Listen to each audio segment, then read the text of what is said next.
Kualifikasi Piala Asia U23 2026.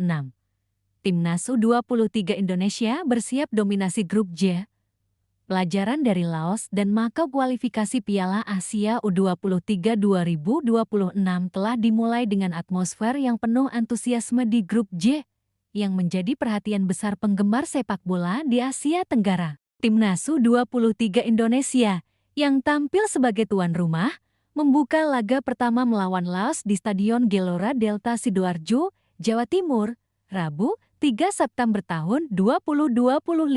Sementara itu, paralel berlangsung laga antara Korea Selatan dan Makau yang menampilkan perbedaan kualitas tim yang cukup mencolok. Sebagai tuan rumah, Indonesia memiliki sejumlah keuntungan, mulai dari dukungan supporter hingga kondisi lapangan yang familiar. Namun, tim asuhan Gerald Van den Burg menghadapi tantangan tersendiri melawan Laos yang menerapkan strategi pertahanan rapat. Pertandingan ini menjadi ujian pertama bagi Garuda Muda dalam menyesuaikan gaya bermain, membongkar pertahanan lawan, dan mencetak gol di level internasional. Babak pertama, dominasi Indonesia tanpa gol. Sejak menit awal, Timnas U23 Indonesia langsung tampil agresif. Para pemain, termasuk Raihan Hennen, Rafael Struijk, dan Jens Raven mencoba menembus pertahanan Laos yang rapat dan disiplin. Peluang pertama tercipta pada menit kedua melalui tembakan spekulasi Robbie Darwish setelah menerima umpan silang Rafael Struijk, namun masih melebar. 5 menit kemudian, peluang emas lahir dari Raihan Hennen yang memanfaatkan umpan tarik Donny Tri Pamungkas. Sayangnya, gol dianulir karena posisi offside Jens Raven. Pertahanan Laos yang menerapkan strategi low block membuat serangan Indonesia terhambat. Beberapa peluang dari Tauni Firmansyah, Jens Raven, dan Raihan Hennen gagal dikonversi menjadi gol hingga babak pertama berakhir dengan skor 0-0. Babak pertama menegaskan dominasi penguasaan bola Indonesia, kreativitas lini tengah, dan kemampuan serangan sayap. Namun, efektivitas penyelesaian akhir menjadi sorotan utama. Van den Burg mengamati bahwa membuka ruang menghadapi pertahanan rapat masih menjadi tantangan yang harus diperbaiki pada babak kedua. Babak kedua, tekanan terus-menerus. Di babak kedua, Van den Burg melakukan pergantian, memasukkan Hoki Caraka menggantikan Jens Raven untuk meningkatkan agresivitas lini depan. Garuda Muda terus menekan pertahanan Laos, menciptakan beberapa peluang melalui Arhan Fikri, Raihan Hennen, dan Donny Tri Pamungkas. Pada menit ke-72, serangan balik cepat Indonesia melalui Hoki Caraka nyaris menghasilkan gol, namun kiper Laos, Kop Lokfatip, menunjukkan penyelamatan brilian. Hingga menit ke-75, skor tetap imbang 0-0. Permainan ini menunjukkan bagaimana Laos mampu menahan serangan Indonesia melalui disiplin pertahanan dan konsistensi fokus, sementara Garuda Muda harus meningkatkan ketajaman penyelesaian akhir. Susunan pemain Timnas U23 Indonesia 4-3-3. Cahya Supriyadi, Kade Arel, Muhammad Ferrari, Kakang Rudianto, Donny Tri Pamungkas, Robbie Darwish, Tauni Firmansyah, Arhan Fikri, Raihan Hennen, Rafael Struijk, Jens Raven. Pelatih, Gerald Van den Burg. Laos 5-3-2.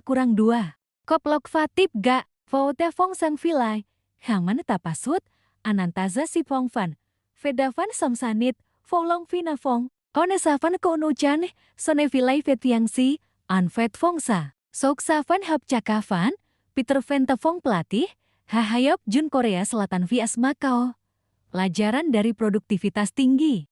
Di laga paralel, Korea Selatan menghadapi Makau dengan hasil dramatis 5-0.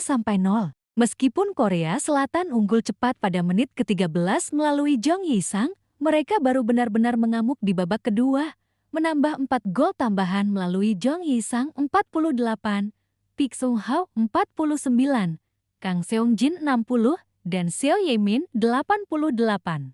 Pelatih Makau, Kong Carlo Canet, menekankan bahwa meski kalah telak, pertandingan ini menjadi pengalaman penting bagi para pemain muda yang sebagian besar berusia di bawah 20 tahun. Beberapa pemain inti bahkan baru berusia 17 hingga 18 tahun. Canet menekankan bahwa laga ini merupakan pelajaran penting untuk mengasah mental, kemampuan teknis, dan disiplin taktik timnya.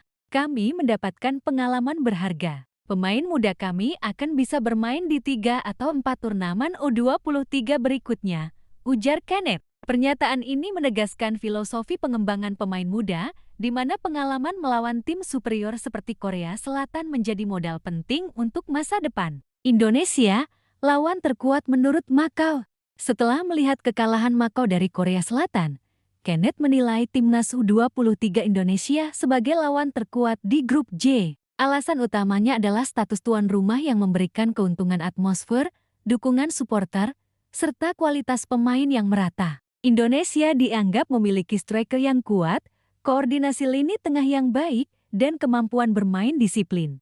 Pertandingan berikutnya melawan Indonesia akan sangat sulit. Mereka bermain di kandang, memiliki striker yang sangat bagus, dan tampil sangat baik di turnamen Asia, ujar Kenneth. Pendapat ini menekankan bahwa Indonesia tidak hanya menghadapi Makau sebagai lawan lebih lemah, tetapi juga harus bersiap menghadapi tantangan taktik dan tekanan psikologi sebagai tim tuan rumah. Kenneth menambahkan bahwa rotasi pemain akan diterapkan dalam laga melawan Indonesia dengan fokus pada skema bola mati. Pemain muda Makau akan mendapatkan pengalaman, sementara taktik bertahan dan menyerang akan terus diasah agar dapat memberikan perlawanan maksimal. Persiapan Indonesia untuk laga selanjutnya.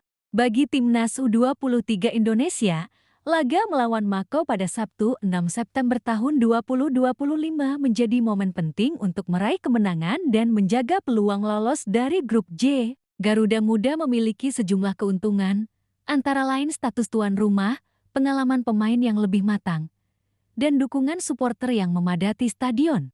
Strategi Vandenberg menekankan penguasaan bola, kombinasi lini tengah, dan serangan sayap cepat. Para pemain seperti Raihan Henan, Rafael Struijk, dan Hoki Caraka menjadi andalan dalam menciptakan peluang. Namun, efektivitas penyelesaian akhir tetap menjadi kunci, sebagaimana terlihat dalam laga melawan Laos yang berakhir imbang 0-0. Menghadapi tim yang bermain defensif, seperti Makau diperkirakan akan meniru strategi Laos, Indonesia perlu memaksimalkan transisi cepat, pergerakan sayap, dan kombinasi antara umpan pendek dan panjang untuk memecah pertahanan lawan. Strategi dan mentalitas yang dibutuhkan gabungan hasil pertandingan grup J sejauh ini memberikan sejumlah pelajaran strategis. Korea Selatan menunjukkan bagaimana efektivitas penyelesaian akhir, agresivitas, dan konsistensi intensitas permainan hingga menit akhir dapat menghasilkan kemenangan besar. Laos dan Makau menampilkan strategi bertahan yang disiplin, menunjukkan bahwa penguasaan bola saja tidak cukup. Kreativitas dan ketajaman di depan gawang menjadi faktor penentu.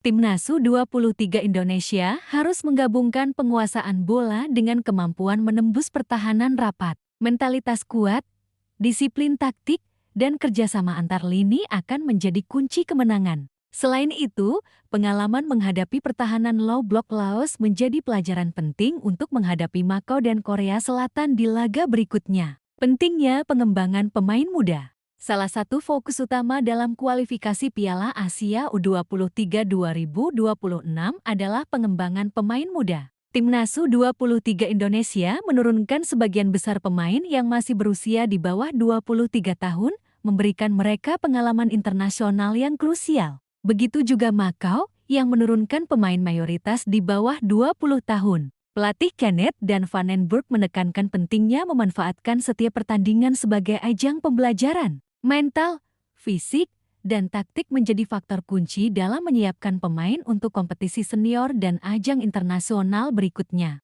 Jadwal laga selanjutnya Grup J. Sabtu, 6 September tahun 2025. Timnas U23 Indonesia vs Makau Selasa, 9 September tahun 2025. Timnas U23 Indonesia vs Korea Selatan. Kedua laga ini menjadi momen krusial untuk meraih poin penuh, menjaga peluang lolos, dan mengasah kemampuan pemain muda menghadapi lawan yang lebih tangguh. Meski Makau kalah telak dari Korea Selatan, pelatih Kwon Karl-ok Kenneth menilai Timnas U23 Indonesia sebagai lawan terkuat di Grup J. Status tuan rumah, kualitas pemain, dan dukungan supporter menjadikan Indonesia tim yang harus diwaspadai. Bagi Garuda Muda, laga melawan Makau menjadi momen penting untuk meraih kemenangan, meningkatkan efektivitas serangan, dan menjaga mental pemain tetap positif. Rotasi pemain, skema bola mati, transisi cepat, dan efektivitas penyelesaian akhir menjadi faktor penentu kemenangan. Mentalitas kuat, disiplin taktik, dan kerjasama antar lini akan menjadi modal penting untuk meraih hasil optimal di grup J kualifikasi Piala Asia U23 ke 2026. Selain itu, pengalaman menghadapi tim defensif seperti Laos dan produktivitas Korea Selatan menjadi pelajaran penting bagi timnas U23 Indonesia untuk mengasah strategi, membangun kepercayaan diri, dan mempersiapkan generasi pemain muda yang siap tampil di level internasional.